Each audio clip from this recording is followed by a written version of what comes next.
Bismillahirrahmanirrahim. Assalamualaikum warahmatullahi wabarakatuh. Perkenalkan, nama saya Muhammad Denis Ares Trimilani Zuani dengan NPM 10.100.118.064. Saya berasal dari Fakultas Kedokteran Universitas Islam Bandung. Pada kesempatan kali ini, di sini saya akan mempresentasikan artikel spesies saya yang berjudul Stres Mahasiswa Fakultas Kedokteran Selama Masa Pembelajaran Daring yang merupakan kajian pustaka. Diawali dengan pendahuluan, dunia saat ini sedang dilanda wabah coronavirus disease dan WHO telah menetapkan keadaan ini sebagai kondisi pandemi. Akibat pandemi, hampir seluruh aktivitas normal masyarakat terhenti, termasuk di bagian pendidikan. Salah satu upaya yang ditempuh oleh pemerintah Indonesia melalui Kemendikbud adalah dengan cara mengeluarkan kebijakan yang mengharuskan proses pembelajaran tatap muka beralih ke pembelajaran dalam jaringan ataupun pembelajaran daring. Beban dan juga tuntutan akademik yang tinggi ditambah dengan situasi pandemi ini membuat mahasiswa kedokteran memiliki risiko yang lebih besar terhadap masalah kesehatan fisik dan juga mental, terutama nantinya akan menimbulkan suatu stres yang berpotensi menimbulkan masalah kesehatan dan mengganggu kinerja akademik. Stres ini merupakan suatu pemicu yang menimbulkan permasalahan lain, terutama kesehatan mental seseorang. Stres terjadi akibat ketidakmampuan seseorang dalam menghadapi segala hal yang dianggap sebagai sumber stres ataupun stresor. Kemudian selanjutnya penyebab stres terbagi menjadi dua. Yang pertama ada internal dan juga eksternal. Internal ini dia itu berasal dari individu tersebut seperti kondisi demam, penyakit menular, trauma fisik, malnutrisi, aktivitas fisik yang melelahkan, serta adanya gangguan fungsi dari biologis. Sedangkan untuk yang eksternal ini, dia itu berasal dari luar diri seseorang, seperti adanya perubahan besar dalam lingkungan, perubahan peran dan juga sosial, konflik hal pekerjaan, dan juga hubungan interpersonal. Kemudian untuk jadi jenis stres terbagi menjadi dua. Yang pertama ada eustress. Dia ini merupakan stres yang menghasilkan konsekuensi positif, kemudian dia ini bersifat sehat dan konstruktif. Sedangkan untuk distress merupakan stres yang menghasilkan konsekuensi negatif, bersifat tidak sehat, dan bersifat destruktif. Selanjutnya terkait dengan respon stres terbagi atas aspek psikologis dan juga biologis. Dari segi aspek psikologis, pada saat seseorang berhadapan dengan stresor, seseorang tersebut kemudian nantinya akan menjalani atau melakukan appraisal atau penilaian dan juga coping ataupun penanggulangan.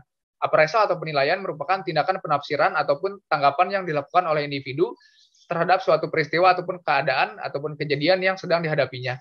Terbagi menjadi dua. Yang pertama yaitu ada primary appraisal dan juga ada secondary appraisal. Primary appraisal adalah penilaian pertama ketika seseorang mulai dihadapkan pada suatu peristiwa. Individu tersebut kemudian nantinya akan mengevaluasi pengaruh ataupun menilai hal-hal yang mungkin timbul dari adanya kejadian tersebut. Primary appraisal ini terbagi menjadi tiga jenis. Yang pertama yaitu ada irrelevant, yang kedua ada benign positif, dan yang ketiga yaitu ada stressful.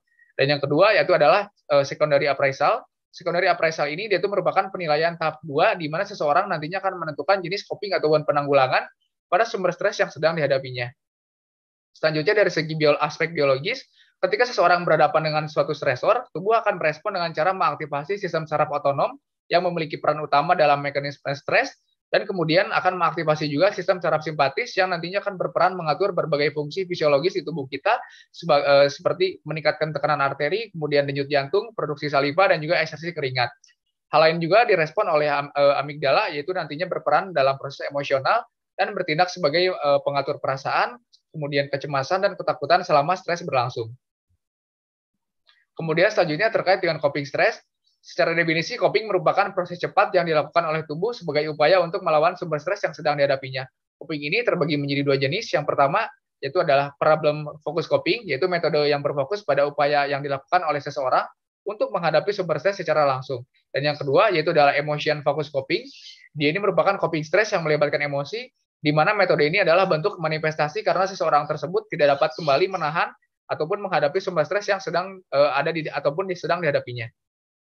Kemudian selanjutnya terkait dengan stres mahasiswa kedokteran, dia ini disebabkan karena adanya masa studi yang lebih lama, kemudian pembelajaran dan juga ujian yang lebih banyak, lingkungan yang kaku dan juga berwibawa, serta lebih kompetitif dibandingkan mahasiswa non kedokteran. Faktor lain yang berhubungan dengan tingkat stres yang tinggi pada mahasiswa kedokteran antara lain yaitu adalah perbedaan jenis kelamin, kemudian memiliki gangguan kejiwaan, tidak adanya dukungan sosial, dan pendapatan keluarga yang rendah.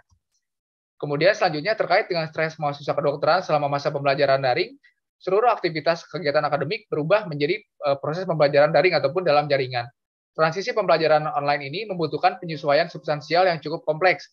Terdapat beberapa stresor yang memicu terjadinya stres pada mahasiswa kedokteran selama masa pembelajaran daring, yaitu adalah ketidakpastian belajar dan mengajar, kemudian kurangnya pengalaman klinis, tidak dapat belajar secara efektif, merasa kesepian, dan tidak dapat bertemu dengan teman. Kemudian selanjutnya mengenai kesimpulan, Kemungkinan penyebab stres yang terjadi adalah dampak dari transisi dan juga periode adaptasi fase belajar yang baru. Stres yang terjadi pada mahasiswa kedokteran selama masa pembelajaran daring ini dapat berdampak pada kecemasan, depresi, konflik interpersonal, gangguan tidur, dan juga mengganggu kinerja akademis. Respon dan juga derajat stres yang hadir bergantung pada jenis stresor yang dihadapinya. Kemudian adanya variabilitas dalam tingkat stres juga dapat disebabkan karena adanya perbedaan dalam kurikulum, fasilitas pengajaran, kualifikasi, serta tingkat perhatian yang diberikan pada mahasiswa. Sekian yang dapat saya sampaikan. Alhamdulillahirabbil alamin. Wassalamualaikum warahmatullahi wabarakatuh.